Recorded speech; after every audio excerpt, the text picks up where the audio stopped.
Hi, everybody. Yeah. Welcome to our Q&A about what we're seeing that's working and what's not.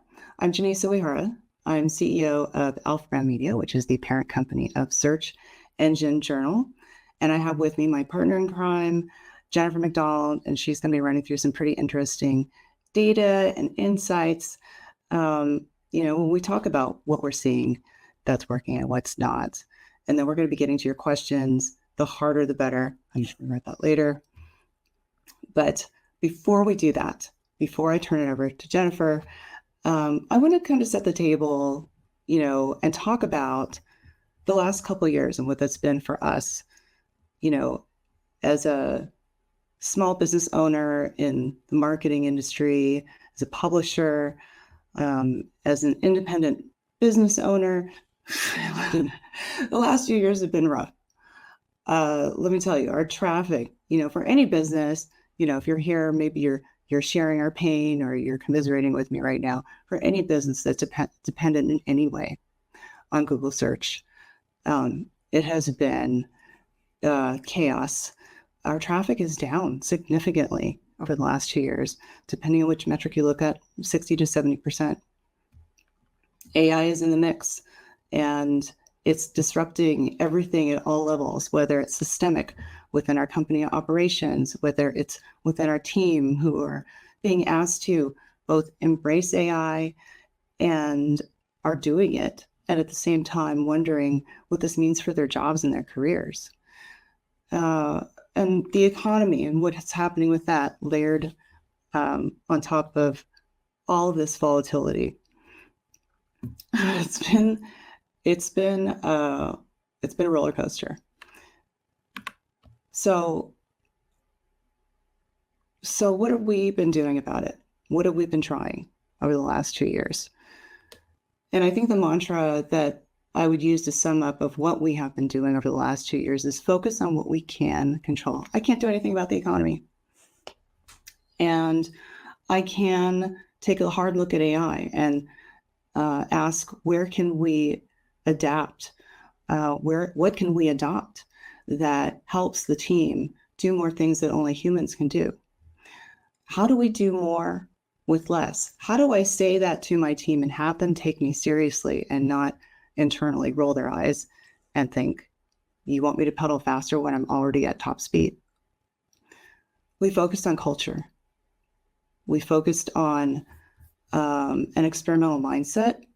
And by that, I mean, most experiments fail. They're designed for you to learn from the outcomes, not be judged by the outcomes. So normalizing fails. Experiments, propose an idea. Hey, this might work, it might not work. Try it, and instead of focusing on, oh, that didn't meet expectations, that wasn't the hope for outcome, focus on, okay, we see what happened, what did we learn, and what are we going to try the next time? Normalizing fails, valuing process over outcomes, creating psychological safety for our team members who are amazing with ideas and creativity to raise a hand and say, I have an idea that I want to try. I could go on about that for a long time, but let me just cut to, what did we see that worked? We had some wins. What did we see that didn't? We had some losses. So Jennifer's here. She's going to talk a lot more about the experiments that we ran that resulted in things like actual newsletter growth, 5% quarterly growth in our newsletter. Again, remember, and this is in the face of 60 to 70% traffic declines. We're maintaining our registrations and attendance levels at 2023 levels. How did we do that with such a steep traffic decline? Jennifer's going to talk about that. Some losses. We went to great lengths to implement a 4-day work week without impacting our outputs. We did some amazing work in moving to async and improving our communication methods there too. Eliminating useless meetings, that was a fun exercise. But when we're in this scrappy mode, when we can't predict our future so well, we have to move to being there when our advertisers and our audience, they're not closed on Fridays. And so we open back up on Fridays too. AI committee, the mandate that I gave them was too big. And so it was a bit like trying to boil the ocean. What worked instead? Getting more granular, having monthly AI lunch and learns with our team. No stupid questions, no such thing. So they can really talk about, I have this problem, or I'm trying to do this thing, or what's better. They have someone that they can ask in a regular forum. And we've made system-wide changes as well in terms of adoption of AI to, again, facilitate our workflows, allow our people to do the things that only humans can do. So without further ado, I'd love for Jennifer to talk about what you've been seeing out there with our audience, with our advertisers, with this company, the experiments that we ran, and the results that you saw. So take it away, Jennifer. Awesome. Happy to be here. Excited to talk about this stuff. A lot of you guys know I'm Jennifer McDonald, the Client Success Manager, and you've probably heard or seen me say this in so many emails, but I keep my finger on the pulse of everything that SEJ does, everything that our readers do, and how they're consuming content, right? Because at the core of SEJ, we have to learn a lot about what's happening in marketing. We have to pay attention to the shifts and changes, not only in what Google's telling us or not only in what Meta's telling us, but also what our audience is thinking at any given time. And that's important, right? It's important for us to take a look at what we've been doing for the past 10 years as marketers, as digital marketers here in this space and in many other spaces across all kinds of verticals. It's important for us to be able to take a look at what we have been doing and recognizing that it might not work anymore. In fact, we were surprised by a lot of the things that we have been doing for 10 plus years and advocating for 10 plus years. But what happens is big things happen in the market, big things happen in the economy, and those big things cause changes in how people consume information and consume content and make decisions to buy or engage with content, right? So as we look into 2025, as we explore where we have been during a ton of different exercises and experiments in the past year and a half, we're seeing a real lifetime shift in the mentality of consumers, whether that is B2B consumers and of course B2C consumers. So the old way, the things that we used to do and advocate for was teaching SEO professionals how to get into the number one position, right? Number one has always been equated with success when it comes to the SERPs, right? If you're in that number one spot, you get 33% of the clicks for a certain SERP. But as we've all seen, including us, that metric isn't key anymore because now that number one position is further down the page, right? So that's something that is a big change. What do we look for? What is our goalpost, right? How do we log success in terms of getting traffic to the site, right? So position one is no longer the goalpost anymore for us, for many companies, and of course the consumer, because they're seeing AI first on those SERPs. The second thing that we have, worked and experimented around. And when I say experiment, I mean like a true experiment, like, having a control group, having something that we know is going to work, then trying something brand new to actually see the difference in benchmarking, right? To see where the wins actually are. So when we took that scientific method approach to some of these exercises, we also discovered that broad audience messaging does not work anymore. And I'll talk about why in just a minute. And then finally, relying on traditional content formats, also out the window, right? And here's why. In 2025, AI is everywhere. AI-driven search results changes how we optimize as companies, but also how the end user consumes content, right? So when we think about generative AI, especially from the business perspective, we're consistently thinking about ways to leverage AI to streamline internal processes. We're thinking about ways to leverage AI to offload simple tasks and leverage big brain tasks such as ideation and brainstorming, right? But on the flip side of that, something that I think we often forget to do is think about how the end user, your prospects, are leveraging generative AI in their everyday lives and realizing that that is actually creating a large shift in how they consume your marketing materials, our marketing materials, and content across the web. Right? We hear a lot about, there's a phrase that goes around all the time, and that phrase is, you have to meet the person where they are. So we really have to look at where they are.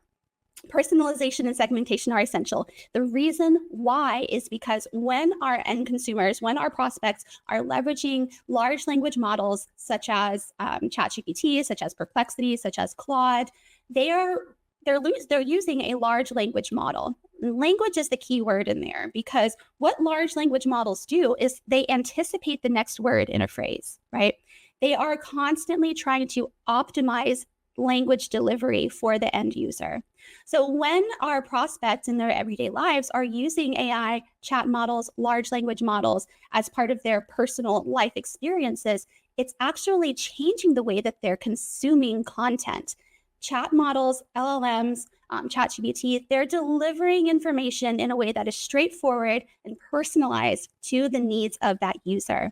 And so through that mental shift in how they're consuming everyday stuff, that also carries over into marketing, how we position our content, how you position your content to fit the new paradigm, the new mental ways that people are consuming content that's changing, right? And so we have to be there for that change. We have to also do that optimization of language, that optimization of marketing messaging that ChatGPT and LLMs are delivering, because that's the way the human minds are now moving, right?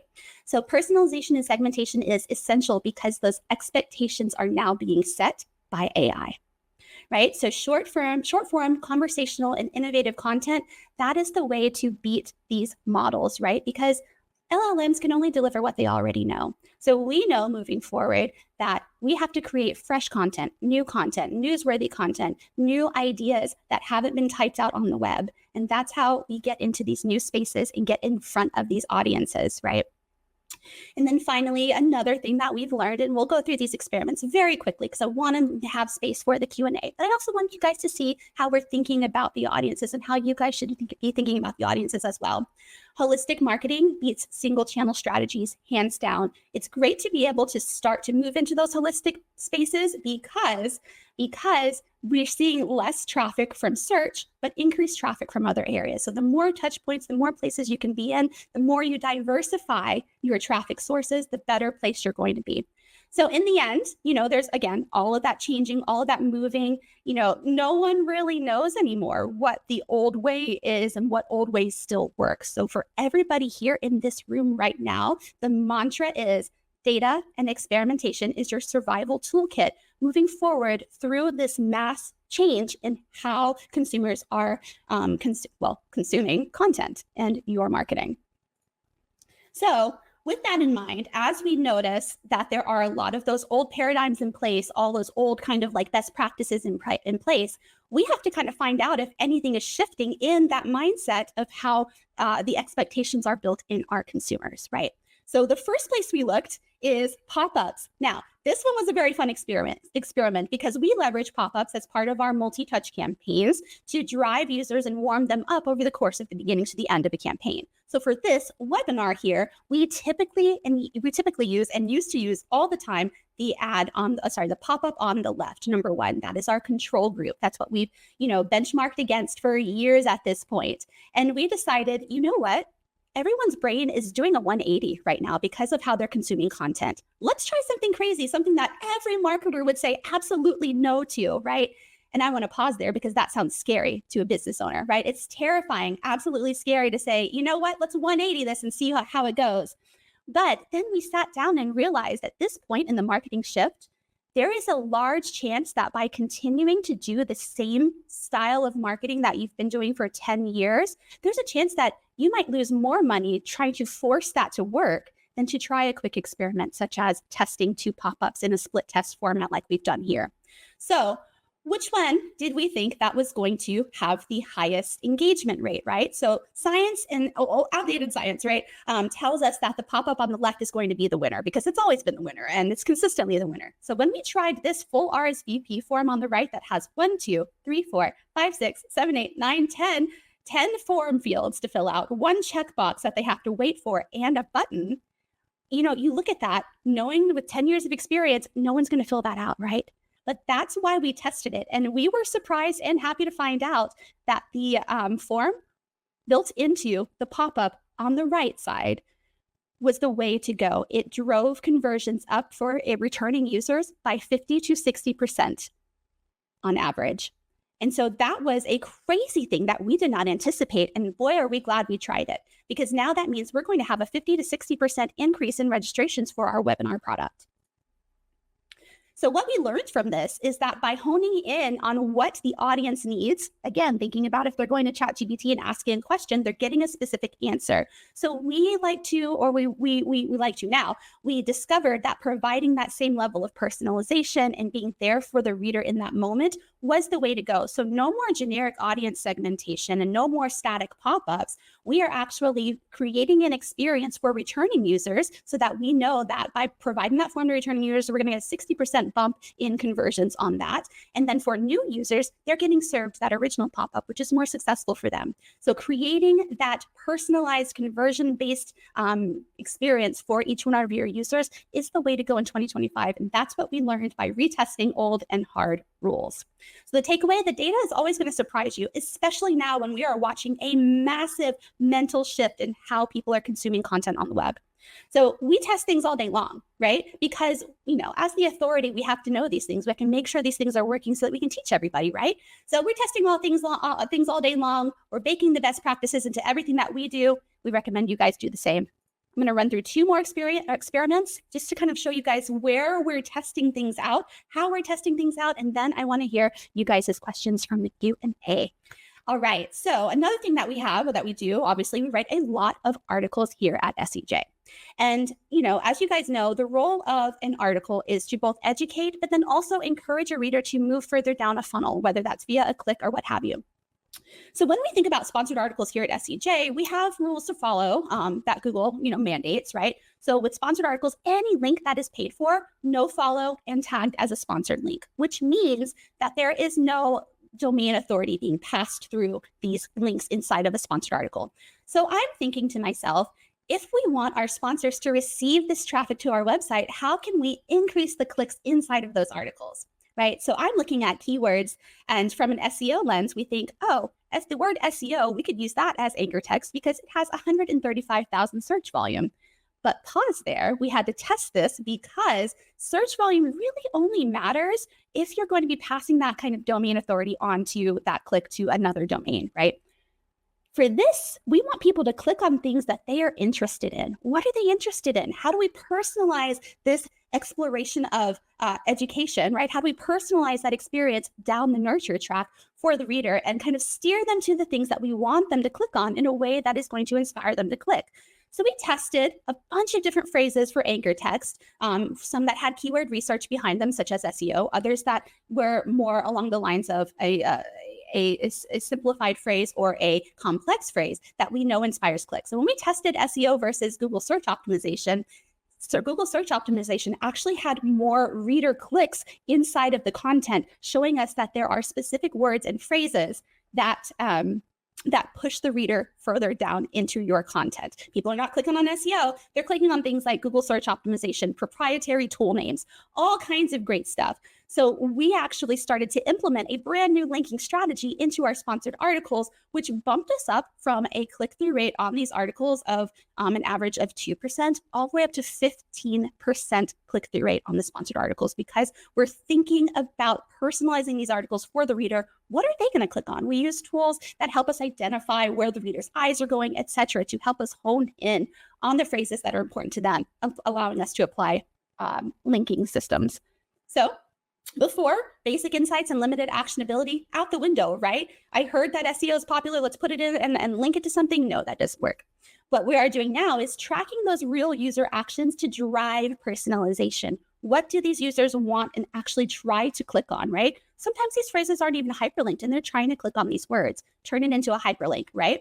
So understanding those behavioral shifts, especially because AI is causing, again, that live shift of the human psyche, we need to embrace that and build those personalization tips and internal strategies into those pieces of content. So we learned some really great stuff and saw a huge bump in click-through rate there. So the takeaway from this experiment, this new process that we've built in to our sponsored articles, main takeaway is that your audience's journey is not linear, right? The way they consume content following generative AI is morphing daily, right? So track, learn, adapt, and repeat. And these can be small exercises, small experiments, right? In the form of a split test. They don't have to change your whole process or cost a lot of money to make these changes, but it is important for you to be testing for your specific audience. And then finally, just 3 experiments. We did do a ton of experiments, but I really want to get to you guys' questions. So the last thing here, one of the things we wanted to sort of learn more about, because we have different sponsors that come to us who have products that cost a lot of money and services that cost just a little bit of money. But what we're seeing across the board is that for B2B conversions to happen, the number of touch points is shifting a little bit, right? Because there are these trust builders that need to be added in. There are these different areas that people will want to be reminded of your brand in different places, right?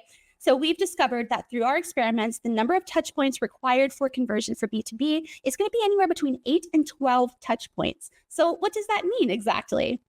So before we were doing standalone sponsorships, right? A company would come to us and say, hey, we really want to throw up a sponsored ad. Can you do that for us? And we want to have that ad get people to buy this $1,500 product right out of the gate. No, marketers automatically, I can kind of feel a couple of you in here thinking, wait a minute, we already know that's not going to work, right? Perfect. I'm glad you're thinking that way. Because what we've discovered is you're right, that does not work. And what does work is integrating multi-touch point campaigns, right? Positioning yourself and putting yourself in lots of different areas and avenues, following up with the interested party at a kind of regular cadence to stay top of mind with them, right? So maybe first you're putting out an article, and then maybe you're having the reader kind of recall your brand through an ad. And then from there, perhaps you're dropping them an email, right? So that's 3 touch points. What else can we do to further that along? And so we've tested these holistic campaigns with, wow, feels like 100 sponsors now. But we tested these campaigns, and we've had some sponsors that wanted to do one-off pieces, and we had a couple of sponsors who were very excited to try a ton of different products and approaches.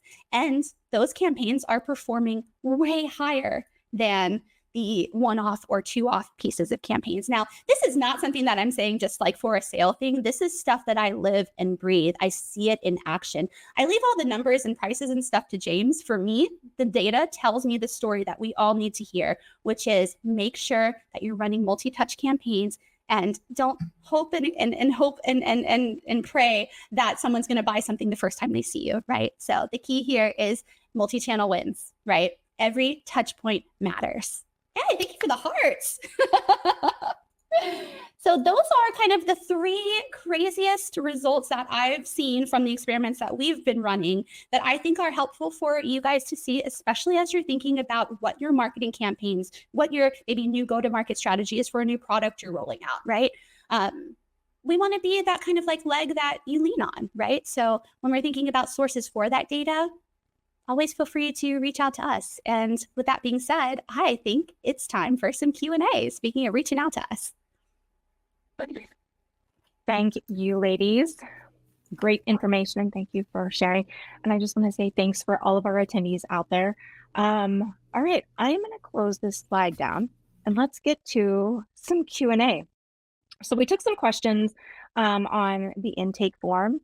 So first one, how are you doing brand building in the age of AI-assisted search and LLMs? Jennifer, you got anything for that one?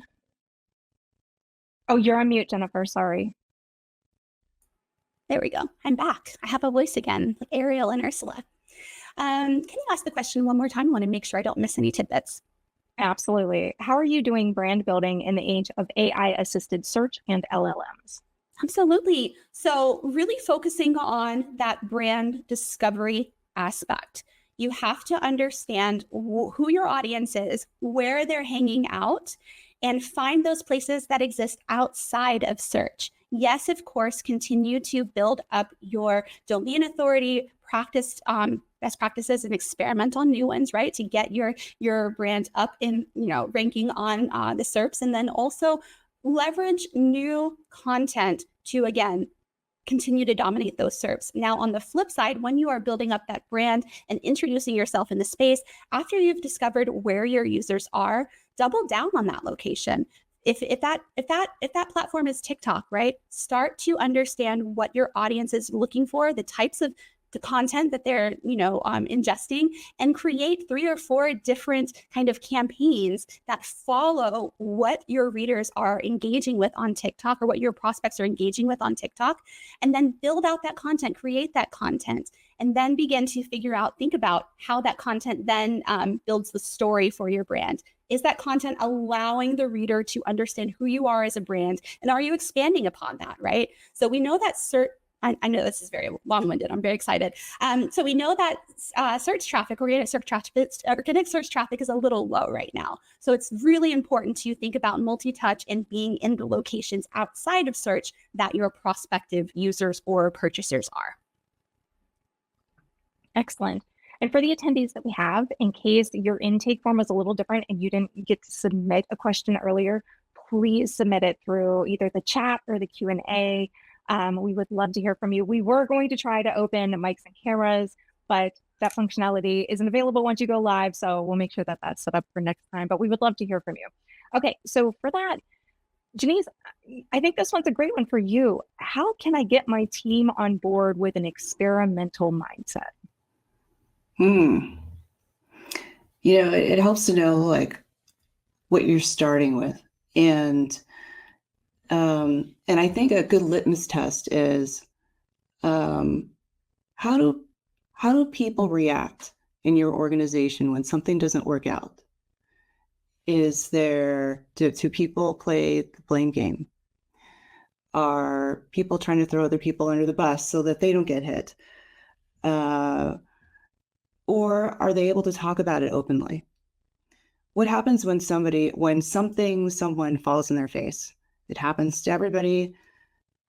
How does your organization, how does your culture deal with that? And if your culture and your organization helps pick them back up and dust them off, ask them what they learned instead of, why did you do it wrong? I think those are, like leading indicators that an experimental mindset of people trying a thing, waiting to see what happens, learning from the results, and wash, rinse, and repeat to try it again. Because experiments, by design, as I repeat ad nauseum throughout the company, they're designed to fail. If you're not falling down, you're skiing, you're not learning. Isn't that how it goes? I don't know. I fell down a lot. I don't know if I thought meant I was learning. But how your organization reacts to failure is a big tell in terms of whether or not you can start to encourage folks to submit an idea and run with it. If they're afraid of the fallout, if they are, and it could be subtle things, like people are very effusive and praising of good outcomes and maybe ignore the negative ones. That also is sending a signal. We don't talk about failure. We don't deal with failure. Failure is bad. Failure needs to be normalized. It's something that happens. It doesn't mean you're bad. It doesn't mean the company's bad. It doesn't mean the initiative necessarily was bad on its face. You had an outcome that didn't meet your hopes and dreams, and that happens with experiments. So that's the first thing I would look at. The second thing I would look at, well, I could go for a long time on this, and I'm not going to, but there's 2 places I would go next in terms of, okay, I think I've got the right tools in place, or I think I need to put tools in place so we can get there and start to do things where people are like, I see a change that I think should be made. I don't know if it's going to work, but here's a plan work that might address an efficiency or a product idea or a revenue improvement. 2 books. One is, I quoted her in my slide, Brene Brown wrote a book called Dare to Lead. We did a book club on that book. We do one every summer 3 years ago, and it was transformative. DM me or email me or whatever if you want to know more about how that worked, but it was amazing. There was a workbook. It was actually pretty much people just had to show up. It was very structured and super helpful. People got to know each other in a way that they hadn't prior to reading the book, and we learned about lots of things. Again, not going to go on and on about it. The other person I would look at is a decision scientist named Annie Duke, former professional poker player. And she now teaches courses, has written lots of books about how humans are amazing and imperfect and flawed and driven by things that are illogical, fight or flight, illogical. And this leads us to make decisions that we think are very well thought out and reasoned, but turns out on their face they aren't. And she has a course on Maven called Making Better Decisions. I highly recommend it. I've taken it, a couple of people on my team have as well. And she has several books out. Yeah, I think the one that I'm thinking of that would be good for this is Thinking in Bets. And it really pulls apart, how do you eliminate bias? If I say to my team, you know what, my favorite cookie is chocolate chip cookies. I'm placing a cookie order. What do you guys want? I just influenced the voting. And so we do that every day in meetings. I think it should be this way. What do you think? And if that person has any authority, you just drastically eliminated your chance of getting real feedback from people who have opinions but may not voice them because now they're disagreeing with you. So Annie Duke, she's amazing. Class is amazing. And she's got a lot of books on making better decisions. And I think it's really helped us get to a place where we're getting real feedback from people because we ask them separately, aside from people being in a meeting. We have them fill out surveys beforehand to find out what their real unbiased thoughts are. And then when we see a lot of disparity, a lot of disagreement, then we know we're getting somewhere. I linked to both of those in the chat, and if anybody's interested, great courses.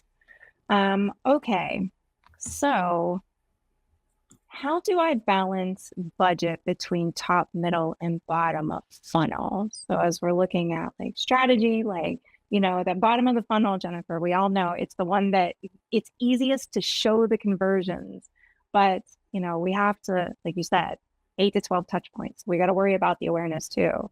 So how do we look at splitting that up? Yeah. So this one is going to be something that's a little specific to your business, right? Because there are some industries that have to have a lot of touch points, right? That higher number of touch points, such as kind of your insurance or your healthcare, right? Big life-changing decisions are going to need more touch points. And big life-changing decisions are also going to need a larger awareness top of funnel phase and a larger middle funnel phase, right? Where they're learning and being pushed further down and being educated on all aspects, right? Because big decisions like that, home buying, etc., your money, your life, people need to feel absolutely certain and safe, right? So for those types of industries, you typically want to spend a little bit more time on both the top of funnel and the middle funnel, right?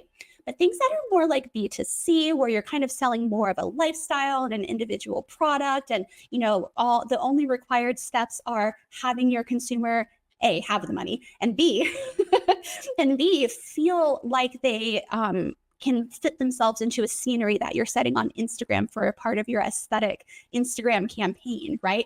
For individuals like that, for B2C and anything that has to do with storytelling, your biggest areas of expenditure will likely be and should be top of funnel and bottom of funnel, because those individuals are ready to drop money. They just have to be kind of visually convinced that that is the money that they want to place.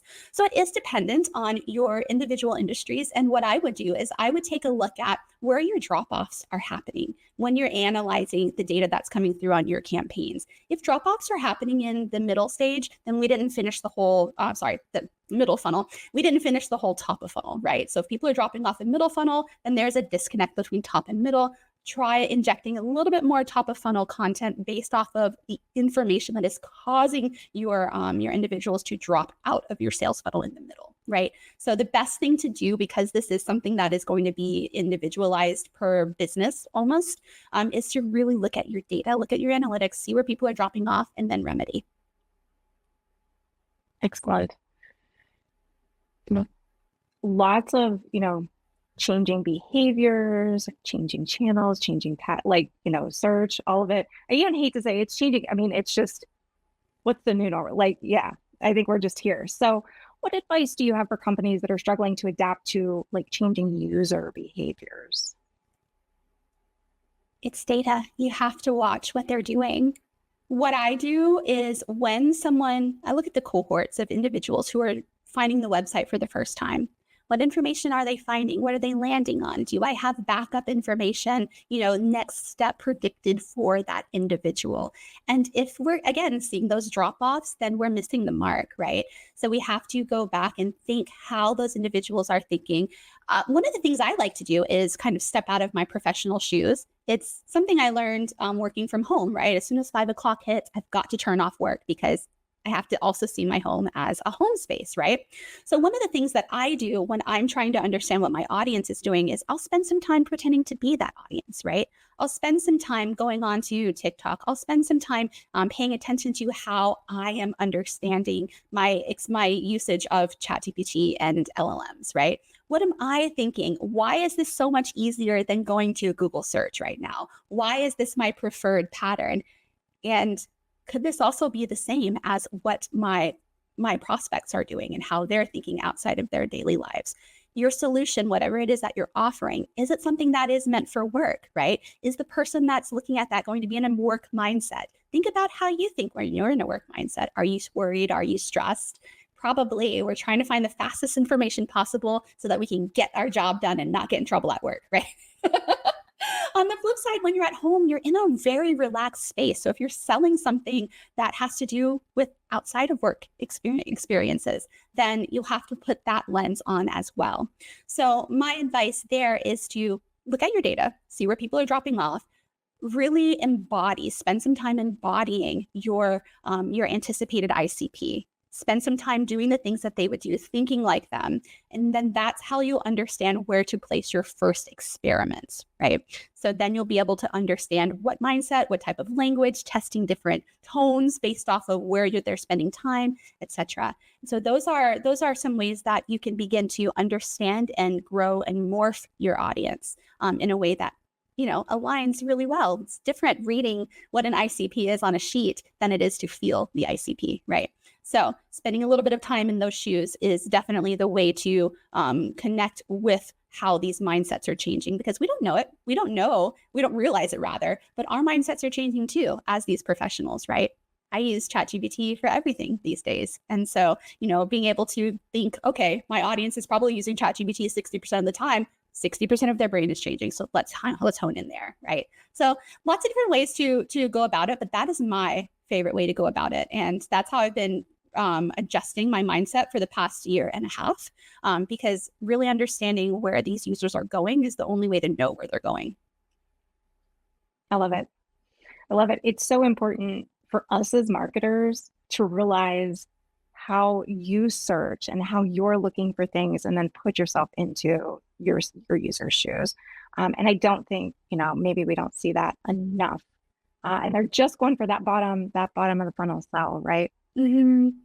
So we'll take one more question. And, if there's any attendees out there that have any questions about, our advertising for what we offer, we are happy to have those during this time as well.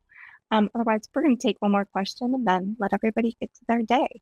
So, Jenise, you and I talked about this a little bit in one of our experimental meetings this week. And so the question is, how do you determine whether an experiment is worth scaling, or when do you call it? We had this conversation and you're like, Heather, let's look at how much are we putting into this? How much effort, are we getting the responses? And at what point do we say that's enough? Let's just let it go.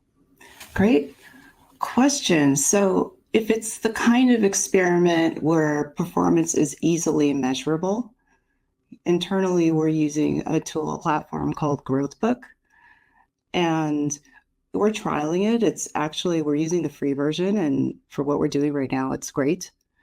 And you just literally, we need somebody who's somewhat technical who can plug in the experiment's parameters.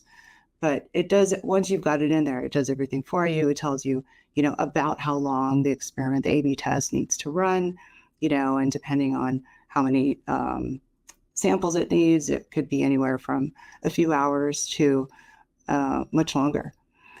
And so, anything that you can plug into a tool that enables analysis like that, great. Then there's the more subjective ones, which is, it could be a leadership development initiative. It could be, I don't know, I'm trying to think of things that aren't easily quantifiable in a data platform. And I think most people know how to do, or they intuitively put together some kind of return on investment. What is it? What is the labor, the brain damage, the resources, the money, whatever it's going to take to get this thing off the ground, this experiment, quantifying that in some rough format, and then evaluating the potential outcome. What does success look like? And one thing actually, Heather, that you and I have found is getting really precise. This comes out of the Make Better Decisions class. We found that when I say, I think we're looking for pretty good results, or I'm fairly confident that we're gonna, make this goal. I'm really confident. I mean, make it even maybe more crystal. I'm really confident that we're gonna make this goal. I think that you know what I mean by really confident, and you think you know what I mean. But it turns out when you actually have people assign probabilities, well, what does that mean? Like roughly, does that mean you're 90%, 75%? And when you and I put together numbers, more often than not, they're different. They've done lots and lots of studies. People assume that we're talking about the same thing, and a lot of times it turns out we're not. So going really deep, and sometimes it sounds really simplistic. Oh, why are we talking about what 5% means? Of course I know what 5% means, but it turns out we didn't. So asking, engaging active listening. So what I heard you say is 5% of this gross number. Oh no, I meant net new. Oh, now we're getting somewhere. Getting really precise with your language, defining what success looks like, and defining the cost. What does it take to do this experiment? What is the hope for outcome? And making sure everyone, all your stakeholders, are all on the same page.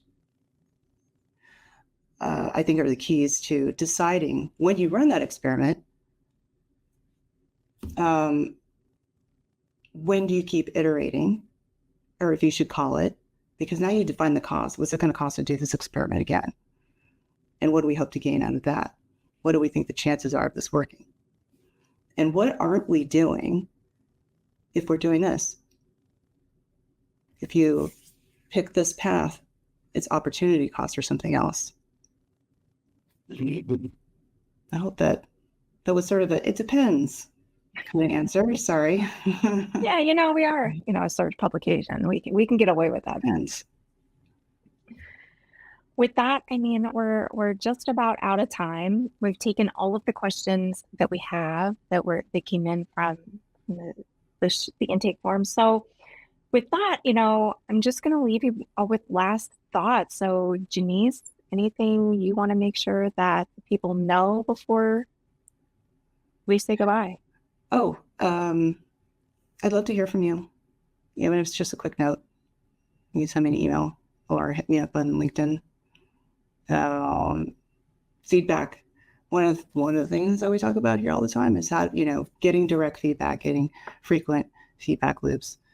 I want to know what I could have done differently, what you would like to see next time. What start, stop, and continue. Anything that you have to say, even if it's just like, hey, I'm just stopping by to say hi. Love to hear from you. Excellent. And there should be a survey as soon as everybody gets out of this webinar to let you do just that too. But I'm going to drop your LinkedIn here so they can connect with you there. What about you? Any last thoughts? Yes. Data is my blood. And I really encourage everybody, if you want to find out more about our experiments that we've been running, additional experiments that we've been running, or if you just want to sit down and brainstorm and figure out what information and data from our side can help you guys, whether that's your internal campaigns, anything that we've tested that you might be nervous to test. We're happy to share some of that information with you. And then also, if you, again, just want to sit down and brainstorm, we're 100% happy to. So just drop me an email. Happy to dig into some data with you guys. It's my favorite. Excited. Jennifer, can you drop your blue sky here? I'm sorry. I'd love to. I'm not logged in, and it's like, I want to make sure that it's the right Jennifer McDonald. Yeah, got it. Megan says thank you. Corey says thank you. I want to thank everybody for joining us today. Stay tuned for it. Thank you, Jennifer. Stay for that survey, but you have ways to reach us. So if we can be of service to you, please let us know. With that, I hope everybody has a great rest of your day. We'll see you on the next SEJ webinar. See y'all later.